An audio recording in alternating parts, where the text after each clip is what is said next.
Good morning from Kennedy Space Center in Florida. This is Stephen Clark from Spaceflight Now, and welcome to our live coverage of the countdown and launch of a Atlas V rocket from Pad 41 at Cape Canaveral Space Force Station. Moments ago, we heard confirmation from United Launch Alliance teams that the team is go for cryogenic tanking, so propellants will begin loaded into the Atlas V momentarily, and we expect to see the countdown resume, and the countdown has just resumed at T-minus 2 hours and counting after a 30-minute built-in hold. During this 30-minute hold, the ULA team was polled for authorization to begin cryogenic tanking.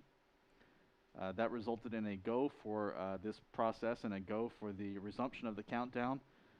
So in a few minutes, preparations will be underway to load liquid hydrogen and liquid oxygen into the Atlas V rocket.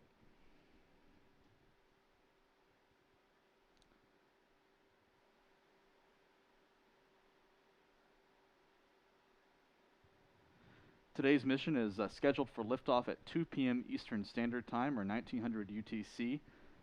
It's carrying two satellites into orbit for the United States Space Force. These satellites are heading to a geosynchronous orbit, more than 22,000 miles, or nearly 36,000 kilometers over the equator.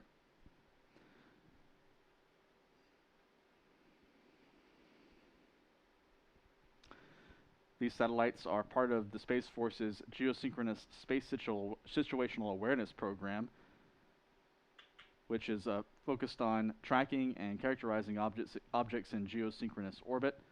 Geosynchronous orbit being a popular location for a variety of U.S. and international communications satellites. The military also has a fleet of missile warning satellites in geosynchronous orbit, so it's a strategically valuable region of space.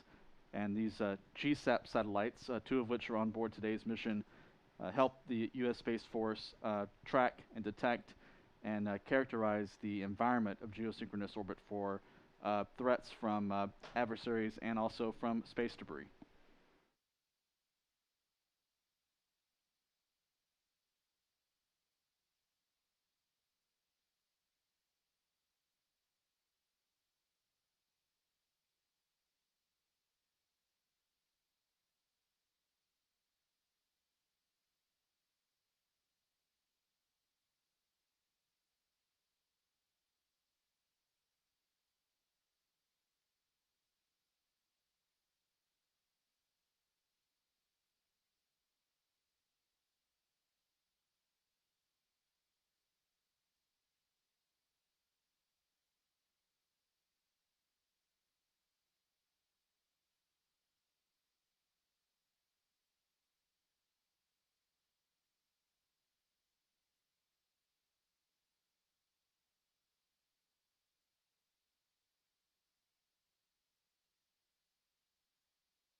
Now, T-minus 1 hour, 56 minutes, and 30 seconds. The clock you see on the upper right of your screen is what's called the T-minus clock. It includes 30 minutes of built-in hold time. So you're seeing a T-minus 1 hour and 56 minutes. However, liftoff is actually 2 hours and 26 minutes away.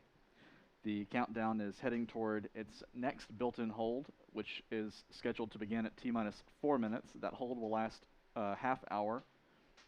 And during that 30-minute hold, ULA's launch team will once again be polled for readiness and a go for the terminal countdown and launch. And then the countdown will resume at T-minus 4 minutes. And that final 4 minutes of the countdown will involve a series of steps to configure the Atlas V, switch it to internal power, and to verify all of its propellant tanks are at flight pressure before committing to liftoff. Liftoff again scheduled for 2 p.m. Eastern Standard Time, or 1900 UTC, from Complex 41 at Cape Canaveral Space Force Station in Florida. The Atlas V countdown began early this morning at 6:40 a.m. Eastern Time, 11:40 UTC. And during the early phases of the countdown, the pad crew out at the launch complex configured all systems for the final phase of the countdown. They removed the cover over the flame bucket underneath the Atlas V's RD-180 main engine to allow that hot gas from the engine at ignition to go out the flame trench on the side of the out the east side of the launch pad. Also, earlier in the countdown, the RD-180 engine performed a steering test, a thrust vector control test, to ensure that its gimbaling system is ready to perform during today's ascent into space. ULA's launch team also verified the GPS navigation antennas on board the Atlas V are ready to go.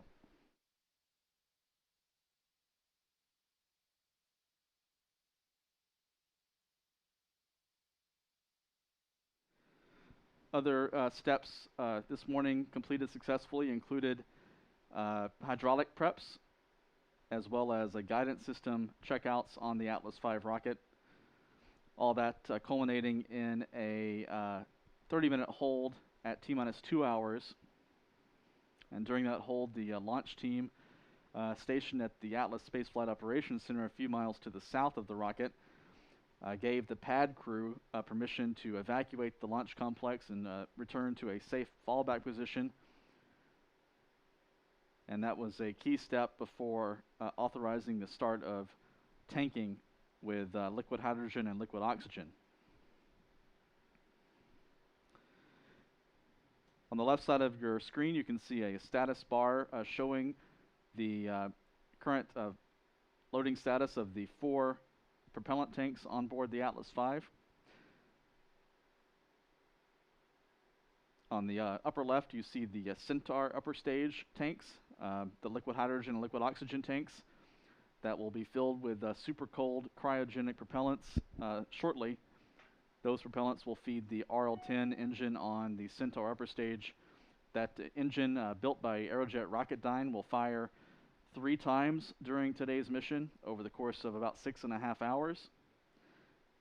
Those 3 burns will first inject these 2 Space Force military satellites into a parking orbit, and then 2 more burns are needed around an hour after launch, and then again around 6.5 hours after launch to maneuver these 2 space surveillance tracking satellites into their target orbit around 22,000 miles over the equator.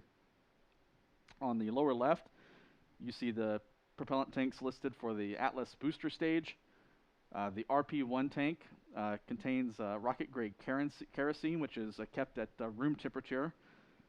Therefore, it can be loaded ahead of time, well before launch. It was actually loaded into the rocket earlier, so that tank is now full, and the liquid oxygen tank on the lower left will be filled again shortly. In the next few minutes, that process will get underway.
Now at T minus 1 hour, 49 minutes, and 30 seconds, liquid oxygen is now loading into the Centaur upper stage. This is the first of the 3 cryogenic propellant tanks on board the Atlas V to be filled during today's countdown. This process will load around 4,150 gallons of liquid oxygen chilled to minus 298 degrees Fahrenheit into the Centaur upper stage. The Centaur's RL-10 engine. The Centaur's RL-10 engine will consume this liquid oxygen along with liquid hydrogen fuel, which will be loaded later in the countdown. Again, there are 3 burns of that RL-10 engine planned.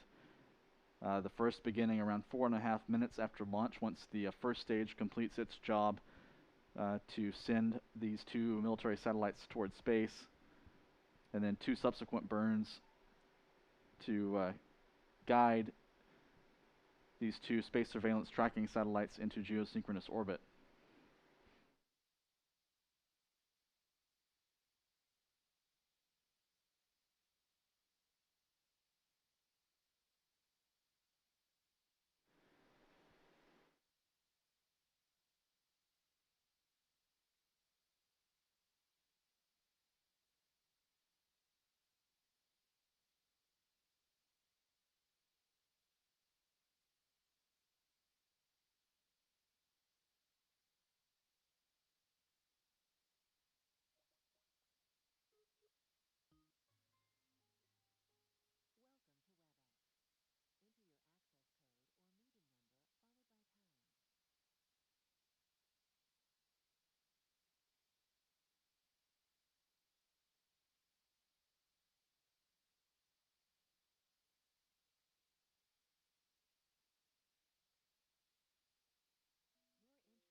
The Atlas V countdown is now approaching T-minus 1 hour 37 minutes.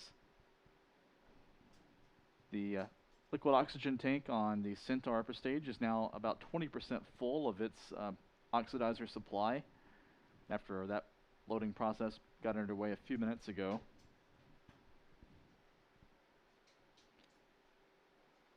(4,150 gallons of liquid oxygen chilled to minus 298 degrees Fahrenheit is currently being pumped into that Centaur upper stage. You're looking at a live view of the Atlas V rocket on pad 41 at Cape Canaveral Space Force Station.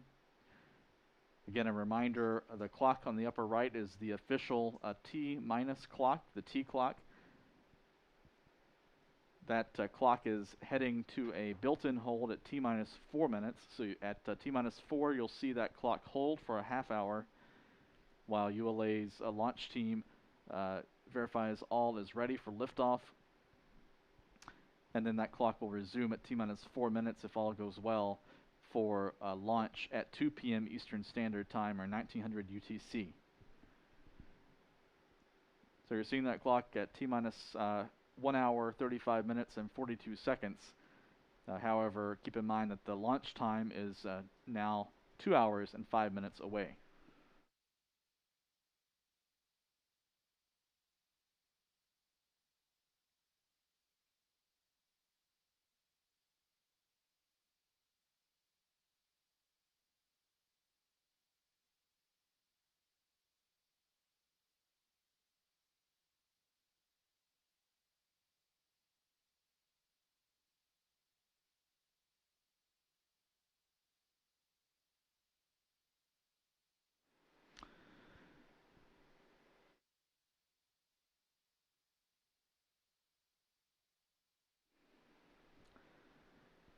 We just received confirmation from ULA that the liquid oxygen tank on the Atlas first stage is now being loaded with its supply of oxidizer. Again, this liquid oxygen going into the Centaur upper stage and the Atlas first stage at this hour, cooled to minus 298 degrees Fahrenheit. Before giving the go to load liquid oxygen into the first stage of the Atlas V, the launch team completed a procedure called chill down conditioning to begin flowing small amounts of the super cold propellant through some of the transfer lines leading into the first stage to prepare for the beginning of what's called fast fill mode to more rapidly fill this first stage oxidizer tank.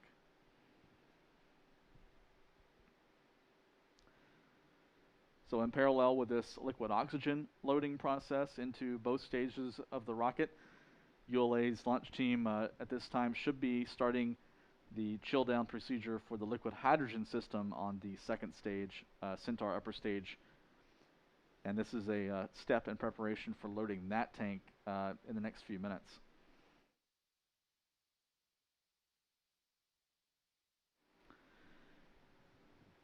ULA's CEO Tori Bruno just reported that the launch weather officer has upgraded today's forecast to a 90% chance of favorable weather.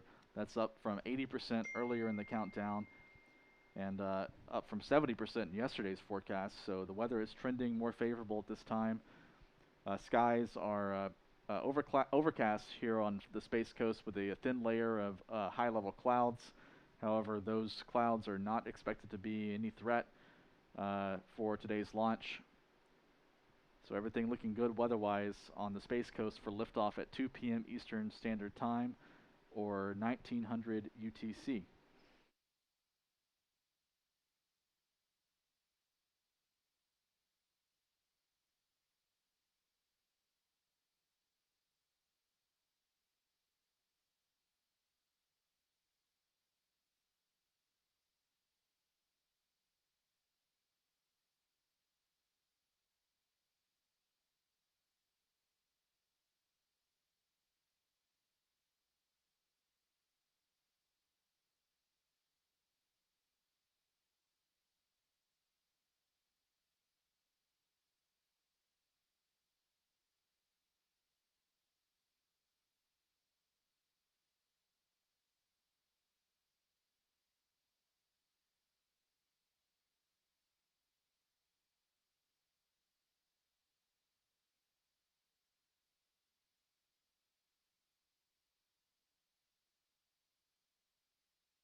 Now, 2 hours from launch time, the countdown clock is now at T minus 90 minutes. Again, there are 30 minutes of hold time in the countdown, so 2 hours until liftoff time. Liftoff remains scheduled for 2 p.m. Eastern Time or 1900 UTC.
The propellant loading process during today's countdown is proceeding as expected.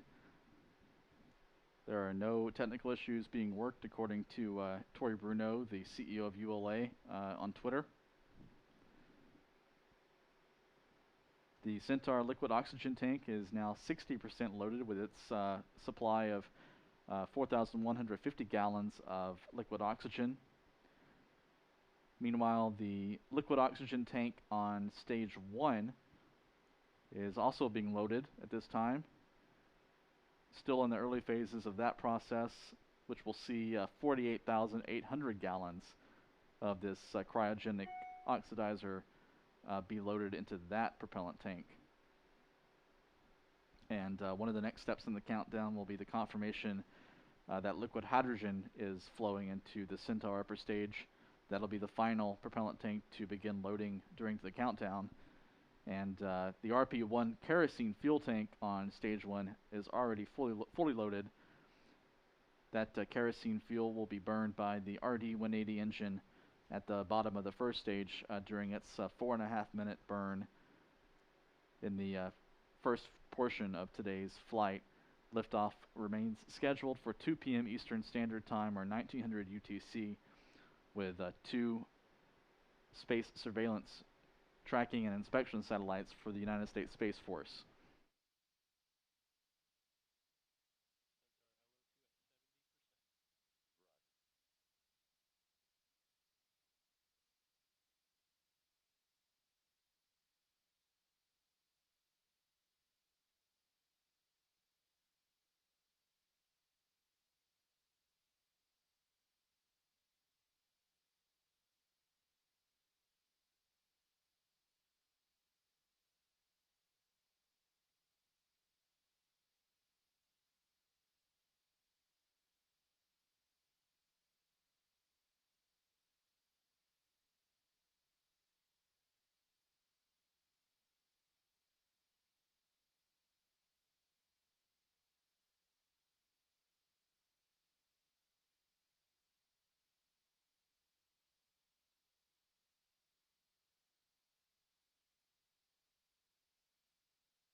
The countdown is now passing T-minus 1 hour, 21 minutes, which translates to an hour and 51 minutes until launch time at 2 p.m. Eastern Time, or 1900 UTC. Propellant loading on board the Atlas V is continuing at this time.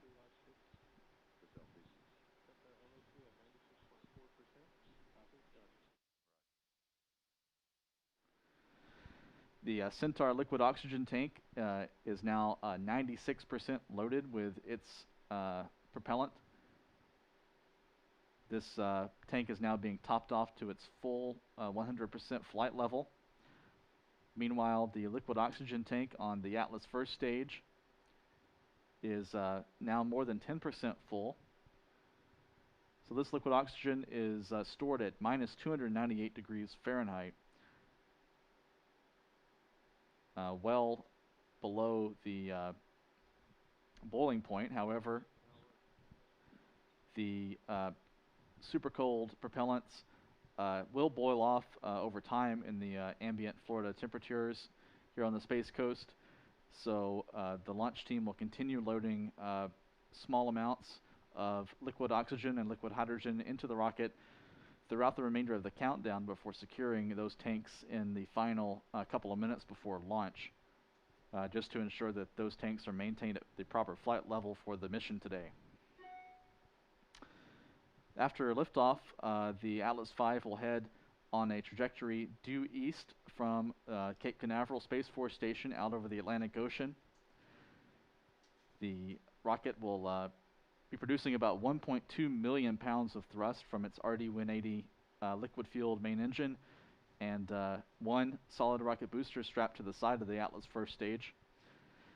That solid rocket booster will burn for about 1 minute and 40 seconds or so, and then will jettison about 2 minutes after liftoff, leaving the RD-180 engine to continue on its own for another 2 minutes and 20 seconds or so. Again, heading out over the Atlantic Ocean due east. This trajectory is necessary to place these two U.S. Space Force military satellites into a geosynchronous orbit over the equator. So the rocket will initially enter a parking orbit with an inclination of about 28 degrees or so, which matches the latitude here at the launch site at Cape Canaveral. And then the Centaur upper stage RL-10 engine will burn 2 additional times to maneuver the 2 spacecraft into a higher orbit around 22,000 miles or 36,000 kilometers over the equator. So those 2 subsequent burns serve both to raise the altitude and also reduce the inclination to change the angle of the rocket's orbit to stay over the equator, leading finally to deployment of the 2 geosynchronous space situational awareness satellites about 6.5 hours after launch today. So if the liftoff occurs at 2 p.m. Eastern Time, the final deployment of the GSAP satellites will occur around 8:45 p.m. Eastern Standard Time, or 1:45 UTC tomorrow. So that's quite a long mission, 6 hours and 45 minutes from liftoff until the final spacecraft separation, at which point ULA and the Space Force teams can declare success on today's launch.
A few minutes ago, ULA's launch team confirmed that the chill down procedure to begin readying the liquid hydrogen loading system on board the Centaur upper stage was underway.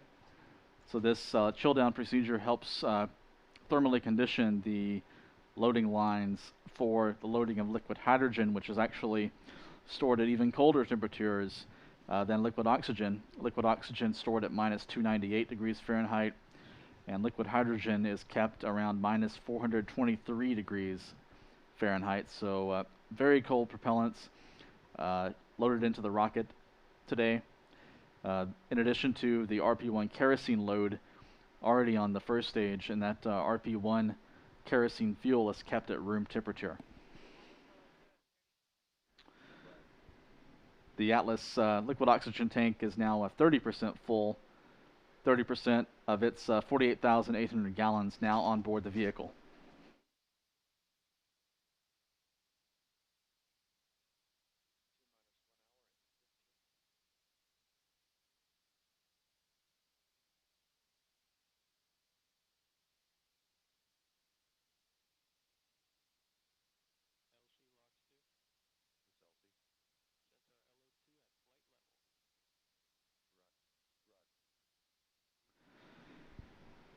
And we just heard confirmation from ULA's launch team that the Centaur liquid oxygen tank is now at flight level.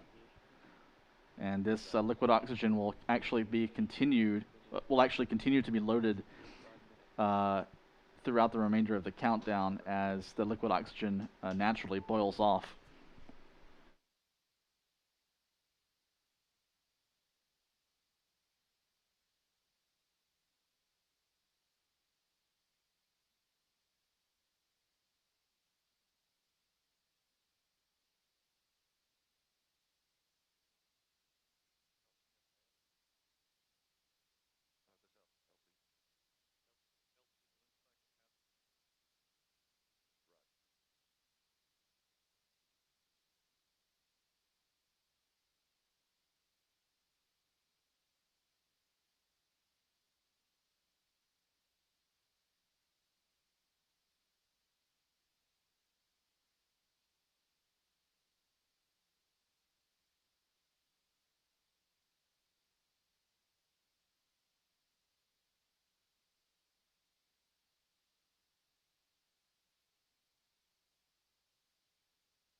A status update on the progress of propellant loading during the countdown.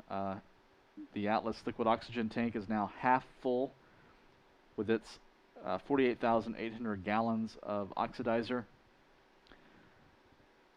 That liquid oxygen will be consumed in a mixture with RP1, which is a rocket-grade kerosene, by the Atlas V's dual nozzle RD-180 main engine during the first 4 minutes and 20 seconds of today's launch sequence. That RP1 load already completed earlier in preparation for liftoff today. Meanwhile, the Centaur upper stage, which will take over the flight around 4.5 minutes into the mission, its liquid oxygen supply is now at flight level, 4,150 gallons on board the vehicle at this time. And that will be burned or consumed along with liquid hydrogen fuel, which is yet to be loaded into the Atlas V. Preparations for that hydrogen loading are underway at this time.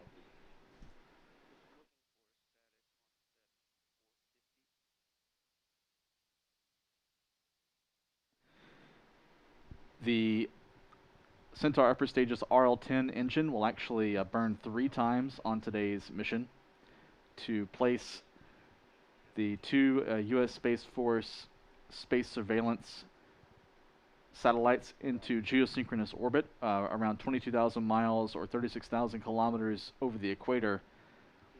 Those 3 burns spread over the period of about 6.5 hours to precisely guide the 2 spacecraft, which are mounted side by side inside the Atlas V's payload fairing, into the proper orbit for deployment.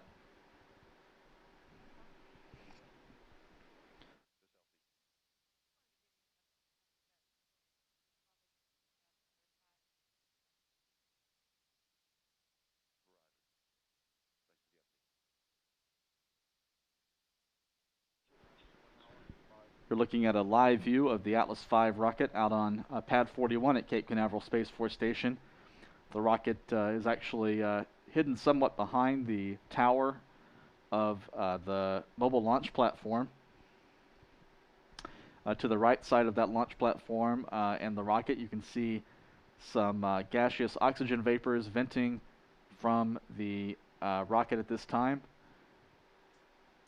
Those gaseous oxygen vapors are boiling off from the liquid oxygen currently being loaded into the vehicle. To the left of the Atlas V is the crew access tower, which was built on this launch pad a few years ago to prepare for human spaceflight launches on the Atlas V rocket, which is set to carry astronauts into orbit in the future on Boeing Starliner crew capsule missions to the International Space Station. That crew access tower is a fixed part of the launch complex now. Near the top it has an access arm and a white room which will connect with the Starliner crew capsule hatch, enabling astronauts to ride an elevator up the tower and then walk across that access arm and board the spacecraft before launch.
At this time, chill down of the RL-10 engine on the Centaur upper stage is beginning. This is another step in preparation for loading of liquid hydrogen fuel into the rocket.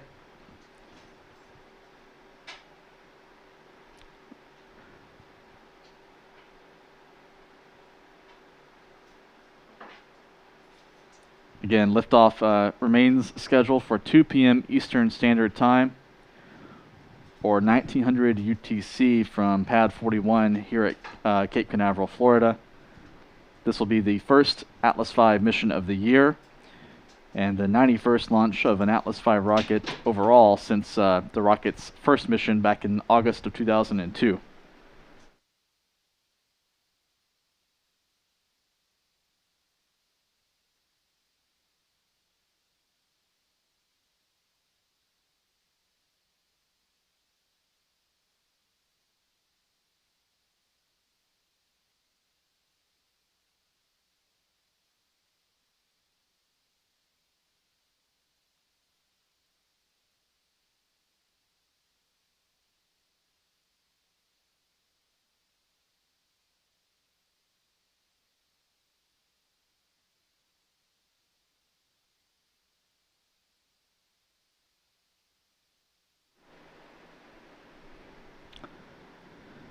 The Atlas V countdown is now passing T-minus 1 hour, T-minus 60 minutes. However, liftoff is 90 minutes away because the clock you're seeing is the T-minus clock. This countdown clock includes 30 minutes of hold time. So the countdown is heading toward a built-in or pre-planned hold at T-minus 4 minutes. This is inserted into the countdown to allow ULA's launch team to work any open technical issues, to resolve any issues before starting the terminal countdown sequence at T-minus 4 minutes. And also during this hold, toward the end of that 30-minute hold, the ULA launch conductor will poll his team for readiness to make sure all parameters involving the Atlas V launch vehicle, the 2 Space Force satellites, ground systems, and the Eastern Range here at Cape Canaveral are all ready for liftoff at 2 p.m. And at that point, the countdown will resume at T-minus 4 minutes and then proceed through liftoff at T0 at 2 p.m. Eastern Standard Time, or 1900 UTC. So the clock you're seeing on the upper right is the T-minus clock that the launch team is seeing inside the control center. It will be paused at T-minus 4 minutes, and that pause will last for 30 minutes. So liftoff is actually an hour and 28 minutes away.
Chill down conditioning of the liquid hydrogen system on the Centaur upper stage is now verified complete. And with that, ULA's launch conductor has given the green light for loading of liquid hydrogen into the Centaur upper stage. This is the final propellant tank to be loaded during the countdown today.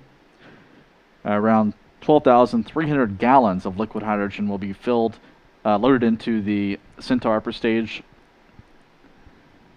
This liquid hydrogen is chilled to minus 423 degrees Fahrenheit, and the Aerojet Rocketdyne RL-10 C1 engine on the Centaur stage will consume these propellants for 3 critical engine burns during today's launch sequence to place the 2 Space Force satellites on board into a geosynchronous orbit around 22,000 miles or 36,000 kilometers over the equator. So now the countdown is entering the final phase of propellant loading, leading up to liftoff at 2 p.m. Eastern Time or 1900 UTC.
Now T-minus 50 minutes in the countdown leading up to launch of the Atlas V rocket from Cape Canaveral. Liftoff remains targeted for 2 p.m. Eastern Standard Time, or 1900 UTC. So the clock you're seeing in the upper right is the T-minus clock that includes 30 minutes of hold time. That hold at T-minus 4 minutes will last for a half hour, allowing for ULA's launch team to complete checks and give a final go for liftoff.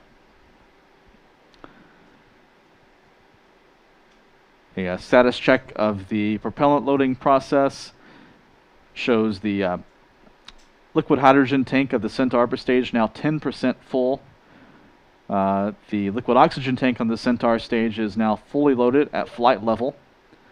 And down below on the Atlas booster stage, the kerosene RP-1 tank is fully loaded, and the liquid oxygen tank on the Atlas stage is 90% full at this point. So propellant loading is wrapping up at this point. Just primarily a liquid hydrogen on the Centaur upper stage still to go, as liquid oxygen on the first stage, that tank is nearly full at this point. You're seeing vapors venting from the Atlas V rocket out on pad 41. Those gaseous oxygen vapors coming from the boil-off of the oxidizer tank on the rocket.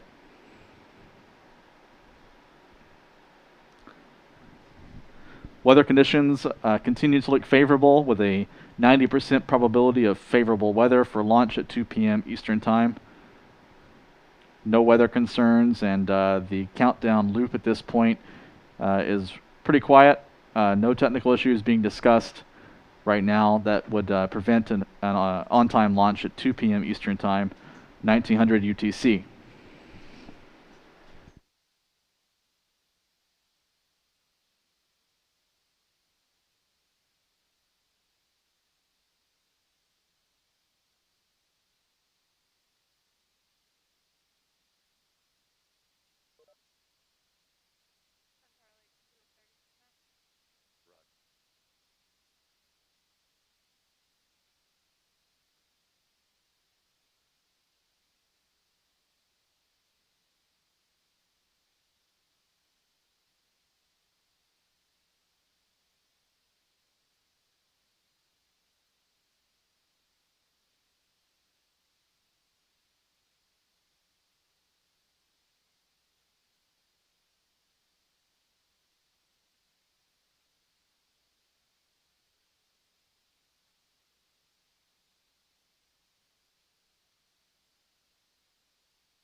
Now at T-minus 42 minutes and 30 seconds, or about launch minus 1 hour and 12 minutes, the Atlas V rocket is being fueled at this time.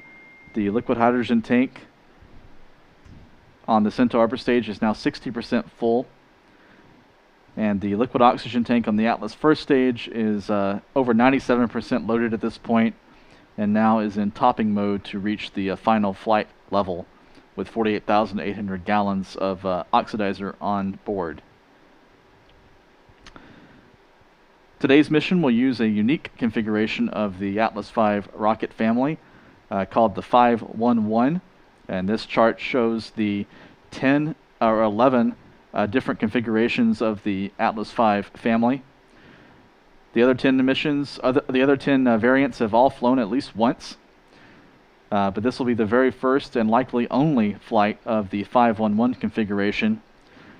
You see it circled there. The 511 number denotes the size of the payload fairing, the 5 representing a 5-meter diameter payload fairing built by RUAG Space in Switzerland.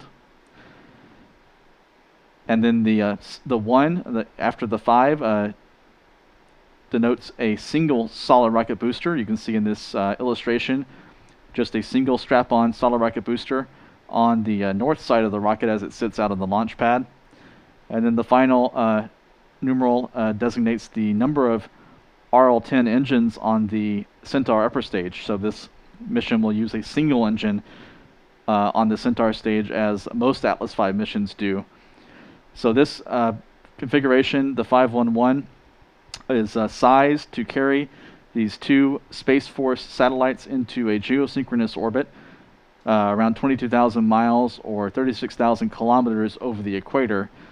The 5-meter payload fairing is used for missions that on which the Centaur upper stage has a long-duration mission kit that includes some extra batteries and extra insulation to allow the Centaur to operate for more than 6 hours, as it will need to do today to place these 2 satellites into geosynchronous orbit. All such long-duration missions require the use of that 5-meter payload shroud. And then the combined mass of the 2 satellites yields the proper configuration of the Atlas V rocket. So ULA can configure the Atlas V with various numbers of strap-on boosters depending on the orbit and mass of the satellites it is carrying into orbit. And that yields the 511 configuration as the proper variant for today's mission.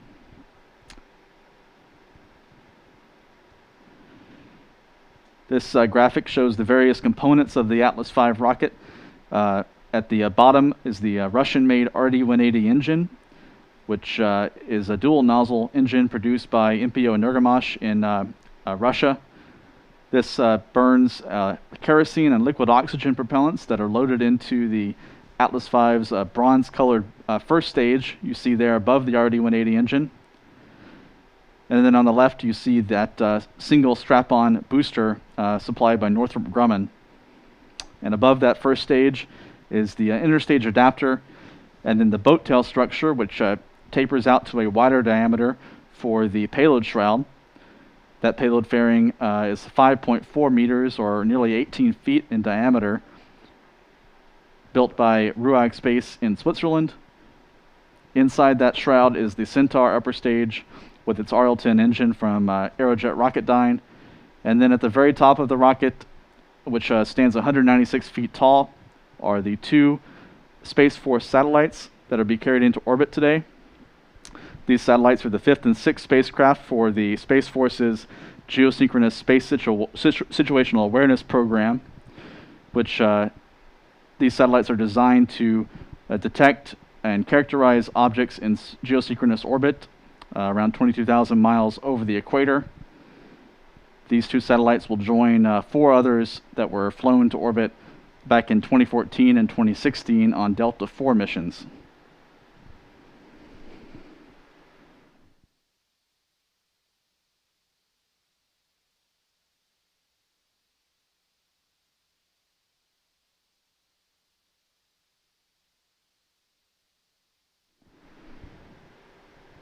The countdown now at T-minus 37 minutes and 30 seconds. You're looking again at a live view of the Atlas V out on Launch Pad 41. The propellant loading process now wrapping up. The Centaur liquid hydrogen tank has passed the 80% full mark. And at last report, the liquid oxygen tank on stage 1 was in topping mode. And we'll stand by for confirmation shortly that the Atlas V has been fully fueled for today's mission. Liftoff scheduled for 2 p.m. Eastern Standard Time or 1900 UTC from Cape Canaveral, Florida.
A few minutes ago, ULA's launch team began the final preps of the Atlas V's flight control system.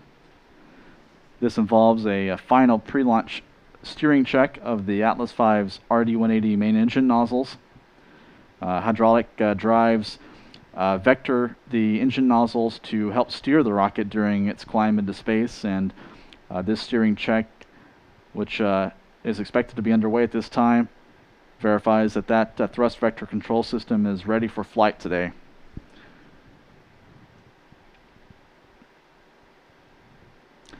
The liquid oxygen tank on the Atlas V's first stage is fully loaded, 100% full at this time.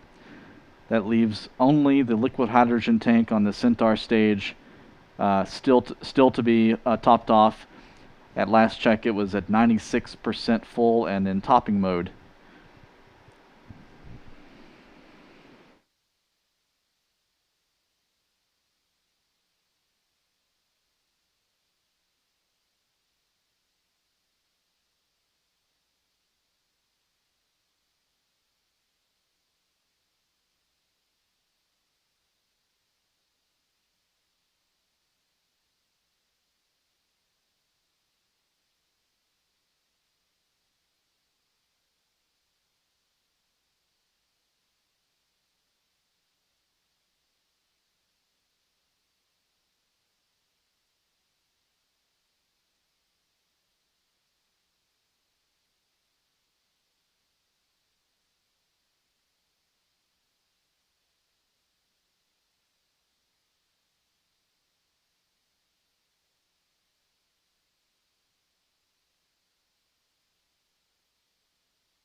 Now at T-minus 21 minutes and counting, that translates to 51 minutes until launch time, counting for the 30-minute built-in hold coming up at T-minus 4 minutes.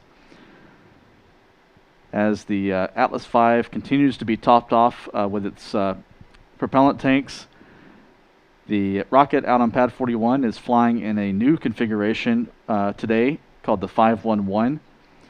This is the only Atlas V configuration of the 11 different versions that is not yet flown. It features a single strap-on solid rocket booster in combination with a 5 meter payload fairing. Atlas V's have flown with the single booster before. However, those missions utilized a smaller payload fairing. This mission, the first to combine that single booster configuration with a 5 meter payload shroud. We're going to play a video now from United Launch Alliance CEO Tori Bruno explaining this configuration and explaining what you might see when it lifts off the pad.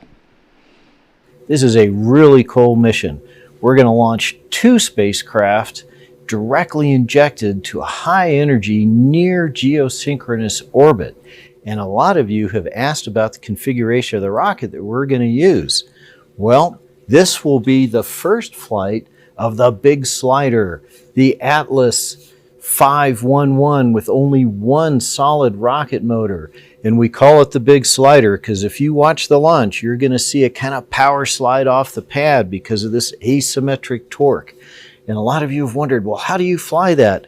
Well, that nozzle is canted to pass through the average center of gravity, and the RD-180 has tremendous control authority with its thrust vector system, and it can overcome that and compensate for it.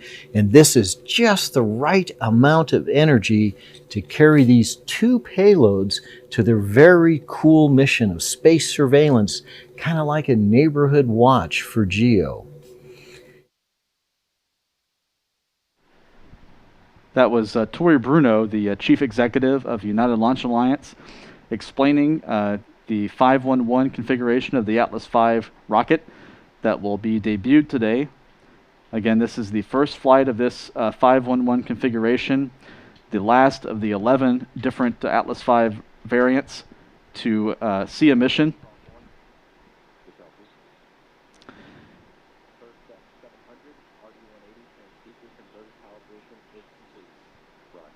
The Atlas V's propellant tanks continue to be topped off at this time.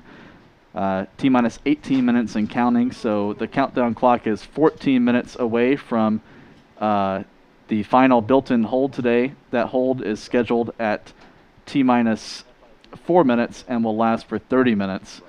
And during that hold, the ULA launch team at the Atlas Space Flight Operations Center a few miles south of the launch pad will ensure that all systems on board the Atlas V launcher, the 2 geosynchronous space surveillance satellites on the top of the rocket, as well as the ground systems and the Eastern Range are all in readiness for liftoff at 2 p.m. Eastern Standard Time, 1900 UTC. Weather is looking favorable with a 90% chance of good conditions for launch this afternoon here on Florida Space Coast.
Now less than 45 minutes until launch time. You see the countdown clock on the upper right, approaching T-minus 14 minutes, heading toward a built-in hold at T-minus 4. At that point, the clock will stop for 30 minutes to ensure ULA's launch team is ready for the terminal countdown, leading up to launch at 2 p.m. Eastern Time, or 1900 UTC. We heard from ULA's launch team about a minute ago that the flight control preps are complete on the Atlas V rocket. This marks the completion of the first stage engine steering check involving the hydraulic system on the RD-180 engine. This hydraulic system steers or gimbals or pivots the RD-180 engine nozzles during the climb into orbit, and this steering check ensured that that thrust vector control system is ready for flight this afternoon. So now less than 10 minutes until that built-in hold. The fuel fill sequence on the RD-180 engine is now also underway. The countdown loops are quiet at this time. No technical or weather issues are being worked right now. Everything looks good for launch of the Atlas V rocket at 2 p.m. Eastern Time, now about 43 minutes from now.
T-minus 4 minutes and holding. The ULA launch countdown is now in its final pre-planned built-in hold today.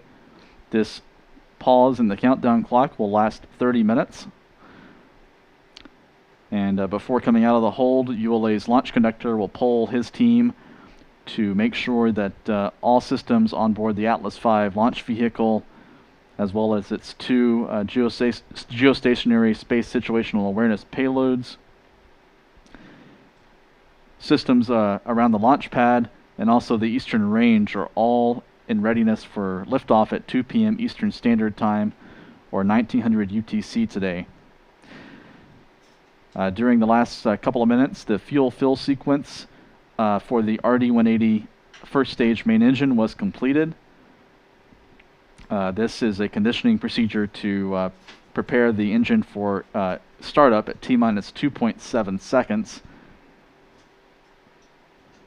So right now, all systems look good for launch. However, there will be that one final launch readiness check at around L-minus 7 minutes. So we expect that poll to begin around 1:53 p.m. Eastern Time, or 18:53 UTC, giving clearance to resume the clock at T-minus 4, leading up to liftoff at 2 p.m. Eastern Standard Time.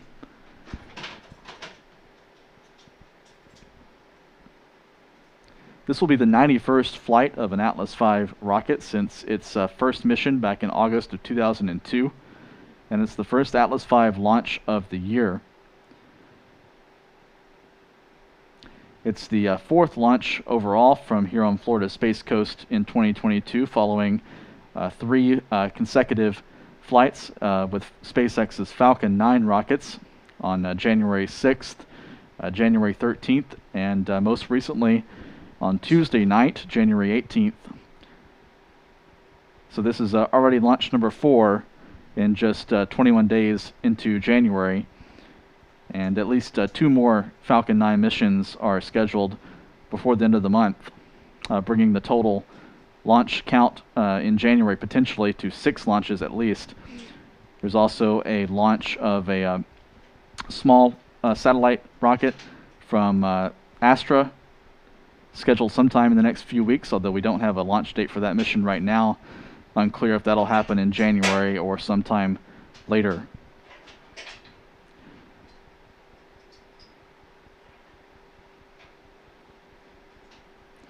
So we'll continue to bring you updates from United Launch Alliance throughout the rest of the countdown. This is a rather quiet point in the countdown, with the rocket fully loaded with propellant, weighing more than 858,000 pounds on pad 41 right now. About 389 metric tons is the liftoff mass of the Atlas V today in this configuration.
Now less than 17 minutes from liftoff. A few minutes ago, ULA's launch team loaded the day of launch trajectory file into the Atlas V's flight computer, known as the INCA, acronym INCA, I-N-C-A.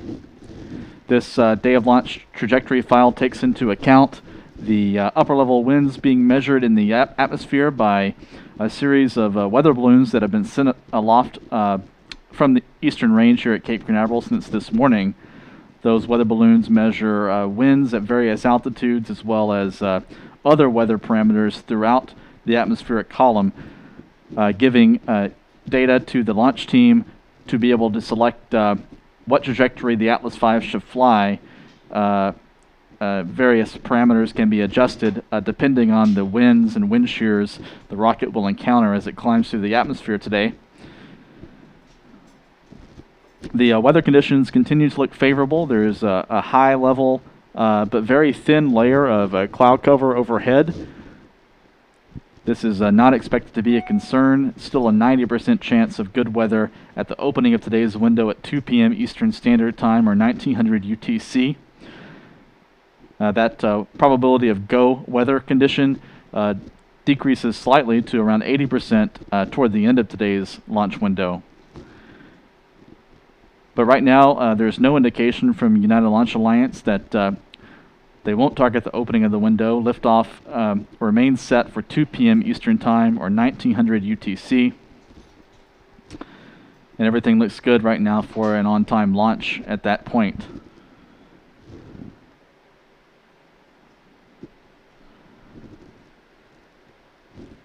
We're now less than 10 minutes away from the launch readiness poll that'll be conducted by United Launch Alliance's launch conductor.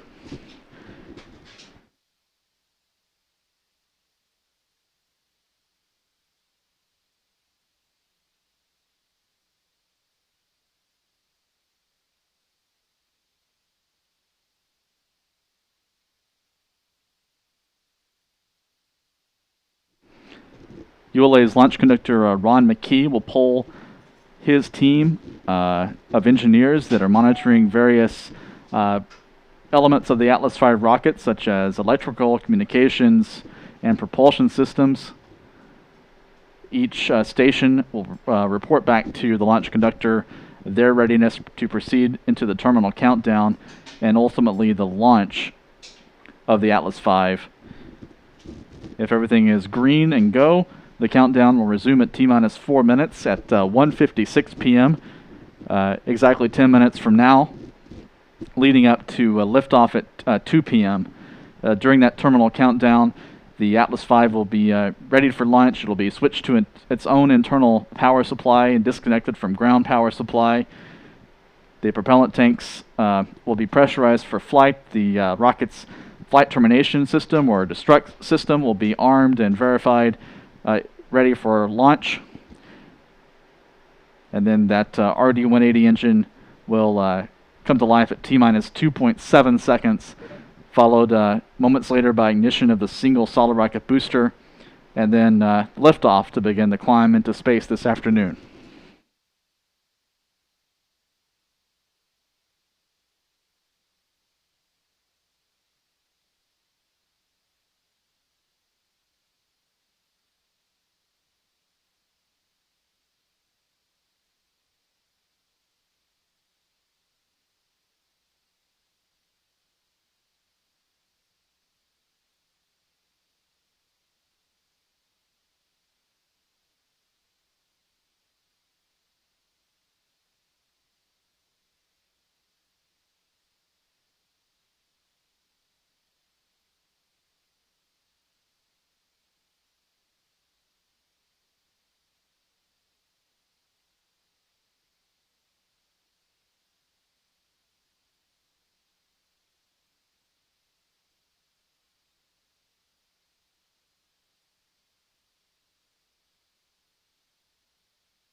Now less than 10 minutes from liftoff, ULA's launch conductor Ron McKee is briefing his team on the upcoming poll, the launch readiness poll, just a couple of minutes away to verify all parameters are green for launch.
Now 5 minutes and 15 seconds. We just heard the launch conductor, Ron McKee from ULA's launch team, positioned in the Atlas Space Flight Operations Center, polled 29 members of the ULA launch team. All of those came back with a ready status, go for launch. The countdown clock will resume at T-minus 4 minutes in about a minute from now, leading up to liftoff of the Atlas V from here at Cape Canaveral at 2 p.m. Eastern Standard Time, or 1900 UTC. Everything looking good for an on-time launch this afternoon.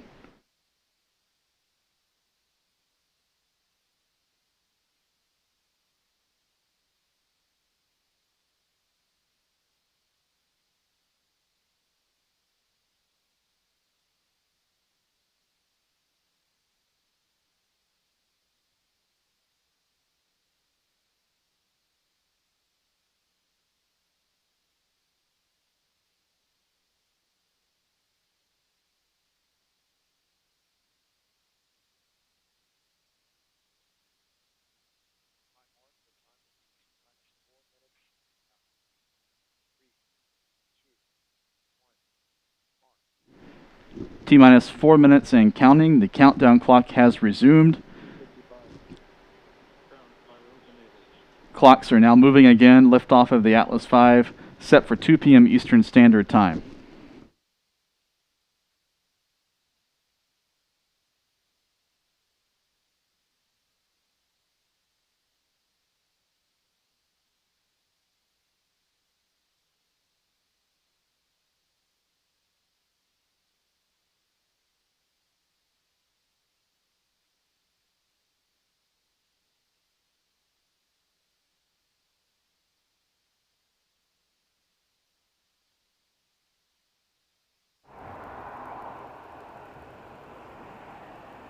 .310. LC, spacecraft going internal. Roger.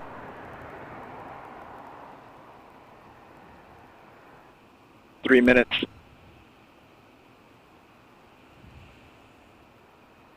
Securing LO2 topping. Atlas tanks to flight pressure.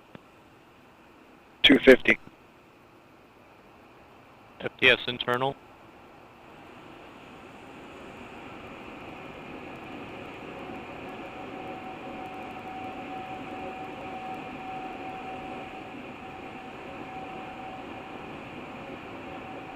Now T-minus 2 minutes and 30 seconds.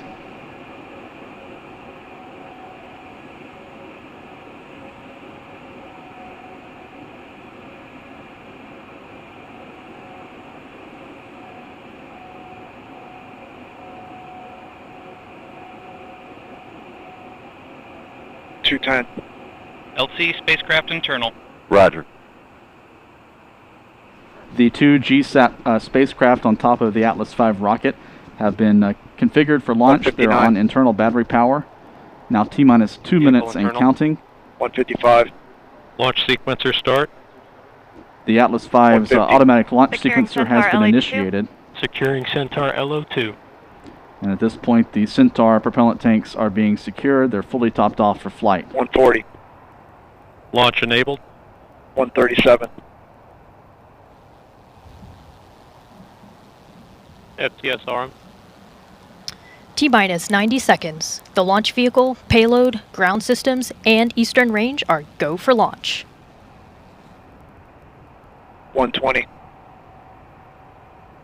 With the use arm. FCS count started. 115. Reduce ECS for launch. Roger. 110. Vent valves locked.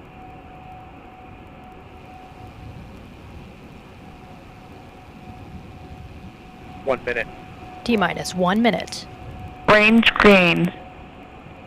Less than 1 minute to go. The range is green for launch.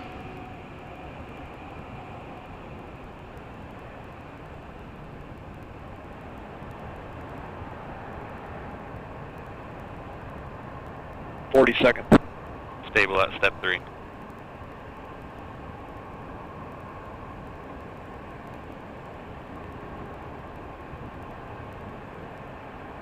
.28. 25. Status check. Go Atlas. Go boost Centaur. Go USSF 8.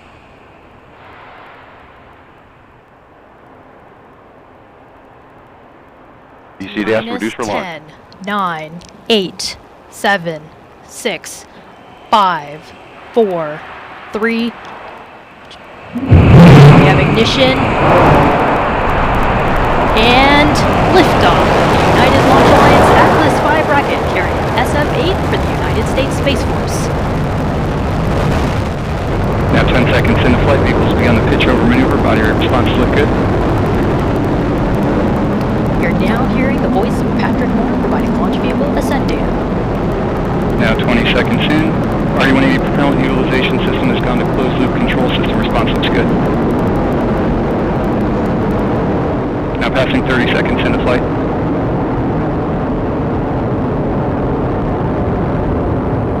Vehicles completing the pitch over maneuver. Body rate responses continue to look good. Engine operating parameters continue to look good. SRB chamber pressure within expected ranges.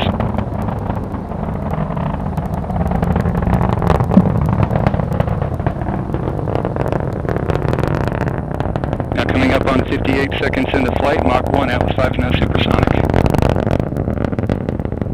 RE-180 engine operating parameters continue to look good. SRB chamber pressure looks good. Now passing through max Q, maximum dynamic pressure. Body rates continue to look good throughout boost phase. And a successful Now 3 minutes liftoff of remaining the in Atlas booster 5 phase of rocket, flight. everything looking good as it climbs into the upper atmosphere a minute and a half into the flight. Now passing 1 minute 30 seconds into flight. SRB chamber pressure tailing off now as SRBs are burning out. A loud blast off of the Atlas 5 from here And we at have Cape SRB Canaveral. burnout. RE-180 throttling down slightly as expected. Engine response looks good. Burnout of that single solid rocket booster is confirmed. That Now booster passing will 1 be minute 50 jettisoned seconds into momentarily flight. from Body the rates first stage. continue to look good throughout boost phase. RE-180 engine operating parameters continue to look good. And solid rocket Now 2 booster minutes into separation flight, we have confirmed. good indication of jettison of the SRB. The Atlas 5 now weighs 1/2 of its liftoff weight. And vehicle's gone to closed loop steering. Body rates look good.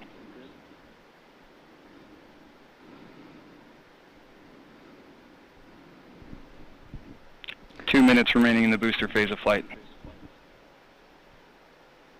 Now T plus 2 minutes and 30 Atlas seconds, 5 is about a now minute 38 away. miles in altitude, 35 miles downrange distance, traveling at 4,200 miles per hour. Less than a minute away from the next major event, which will be the separation Now of 2 the minutes, payload 40 fairing. seconds into flight. RD-180 pump speeds and injector pressures continue to look good. Body rates continuing to look good throughout boost phase.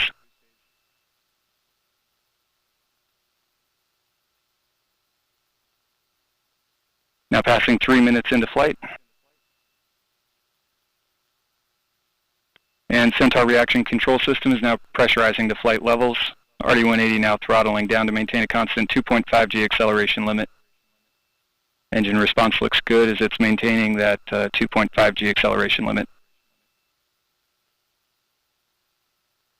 Now 1 minute remaining until BECO. And standing by for payload fairing jettison.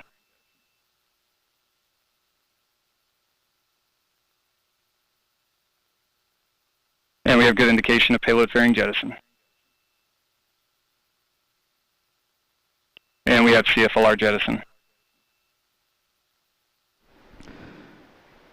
And ULA's telemetry commentator confirms jettison of the Now payload 3 fairing minutes, 50 and seconds the into flight. Body rates forward continue to load look reactor. good. And RD-180 now throttling to maintain a constant 4.6 G acceleration limit. And we've begun boost phase chill down.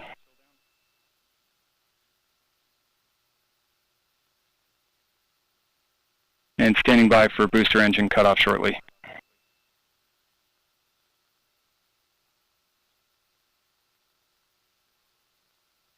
And we have BECO, booster engine cutoff, standing by for stage SEP. We have good indication of Atlas Centaur separation. We have pre-start on the RL-10.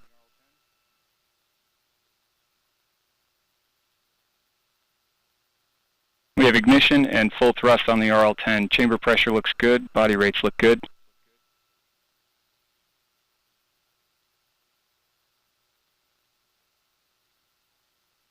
And this first burn of today's mission will last approximately 8.5 minutes. Now passing 5 minutes into flight. Centaur's gone to closed loop steering. Body rates continue to look good. And the RCS system has begun initial thruster firings for thermal conditioning as expected.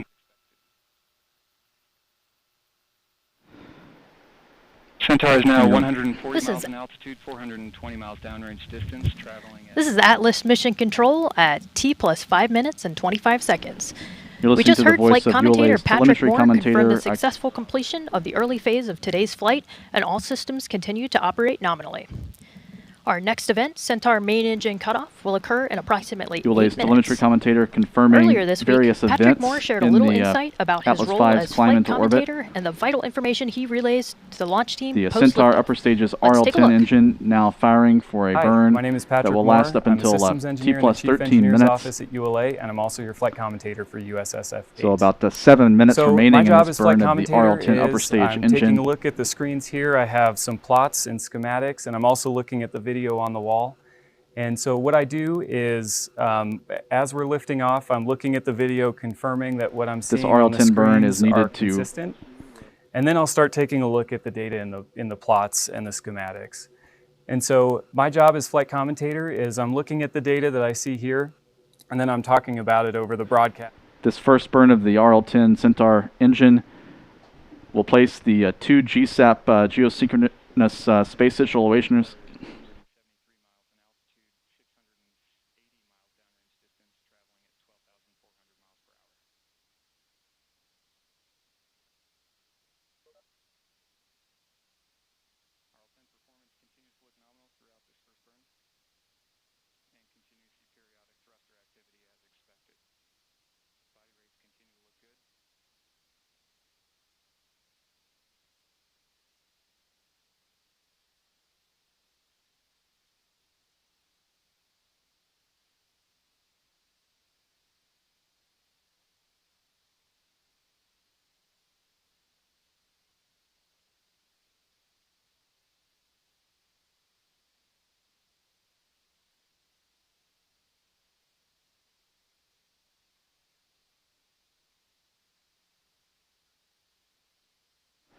Now T plus 7 minutes and 30 seconds. The RL-10 burn is continuing. This burn will place the mission's 2 U.S. Space Force satellite payloads into a low Earth orbit, or parking orbit.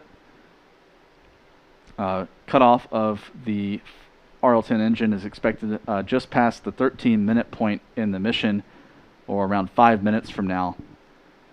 At last report, ULA's telemetry commentator confirmed that the engine was performing as expected. Everything looks good on board the Centaur upper stage as it continues into orbit.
Now approaching T plus 10 minutes, the Atlas V continuing downrange.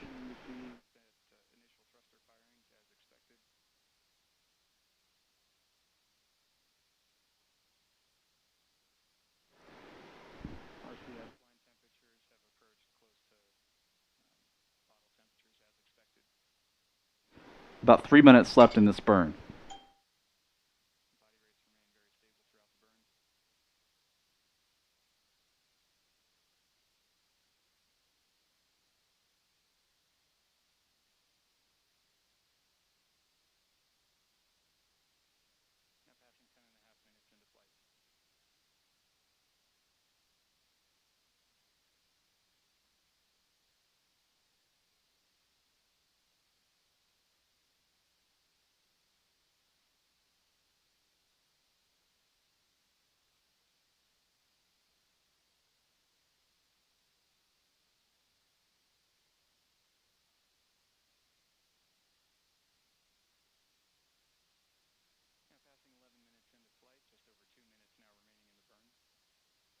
Now 11 minutes into the mission, the RL-10 engine still firing, about 2 minutes left in this orbital insertion burn.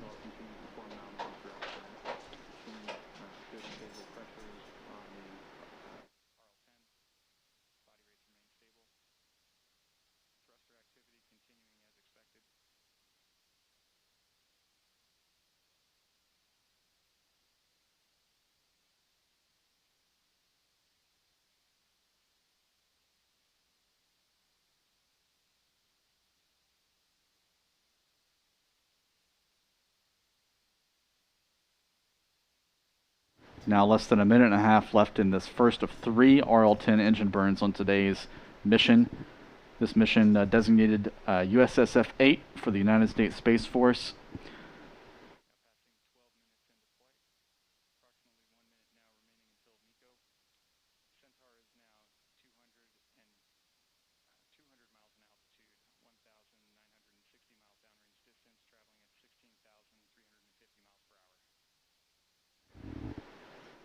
The Centaur stage now traveling more than 16,000 miles per hour.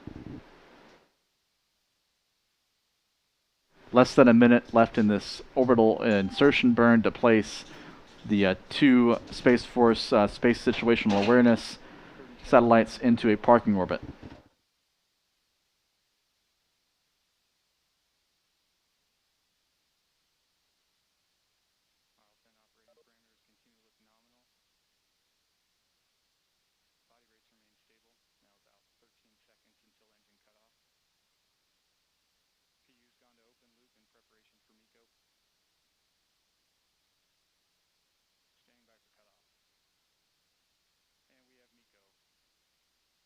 Main engine cutoff confirmed.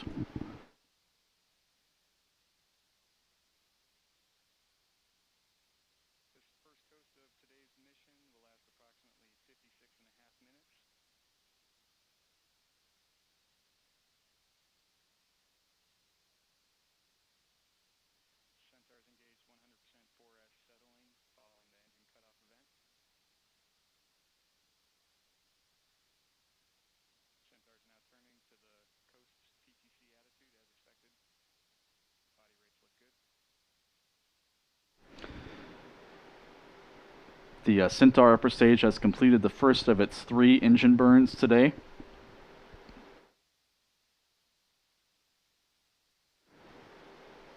Now should be in a parking orbit if everything went according to plan.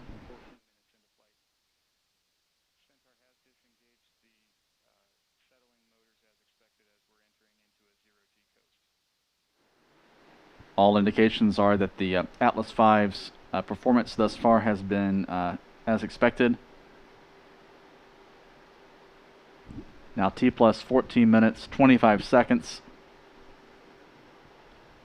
The Centaur upper stage will now coast for nearly an hour, around 56 minutes or so, until the restart of its RL-10 engine to begin some maneuvers to place the 2 Geosynchronous Space Situational Awareness Program satellites into their targeted orbit.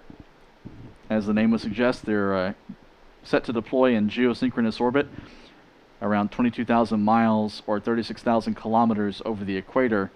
However, it will take about 6.5 hours for the Centaur stage to complete its 3 burns.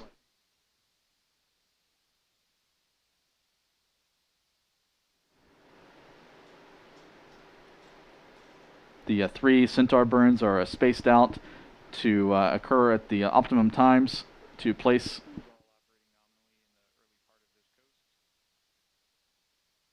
these 2 spacecraft into their targeted orbits.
Now 18.5 minutes since liftoff of the Atlas V rocket. The Centaur upper stage has completed the first of its 3 burns to place the Space Force's 2 newest Geosynchronous Space Situational Awareness Program satellites into their targeted orbit, more than 22,000 miles over the equator. These satellites are the 5th and 6th satellites to join the Space Force's GSSAP fleet, tracking and inspecting and characterizing other spacecraft and space debris objects in the geosynchronous orbit regime over the equator at an altitude again of over 22,000 miles. This is a popular orbital region for communication satellites as well as military early warning satellites and weather satellites.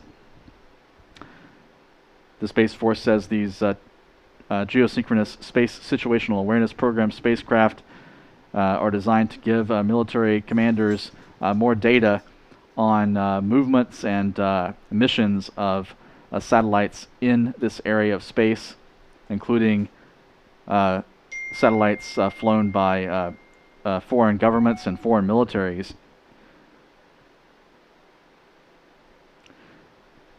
So the first phase of today's mission is complete, and the first phase was completed as expected. However, 2 more burns of the RL-10 engine are required to place these 2 satellites into their targeted orbits.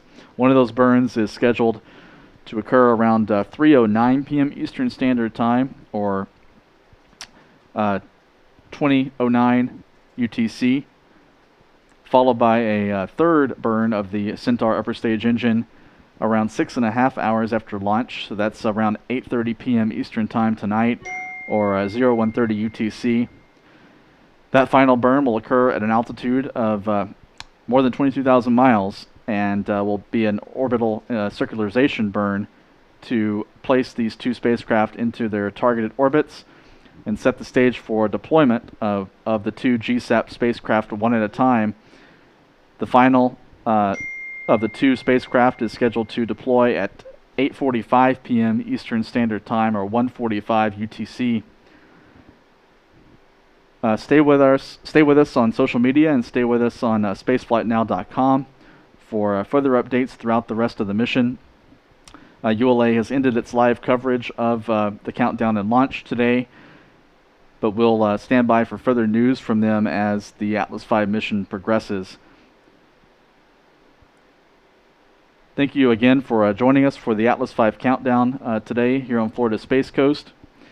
We hope you'll join us for future launches. The next launch from the Space Coast is scheduled for next Thursday, January 27th, when a Falcon 9 rocket from SpaceX is set to launch from Pad 40, which is just south of the Atlas V launch pad you're looking at right now. That Falcon 9 mission will carry an Italian radar remote sensing spacecraft into polar orbit and will feature a return to launch site landing by the first stage booster.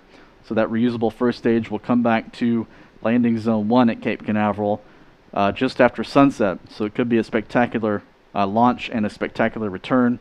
We'll hope you join us for that and future launches from the Space Coast and from other locations around the world. So until next time, I'm Stephen Clark from Spaceflight Now, and thanks for joining us today.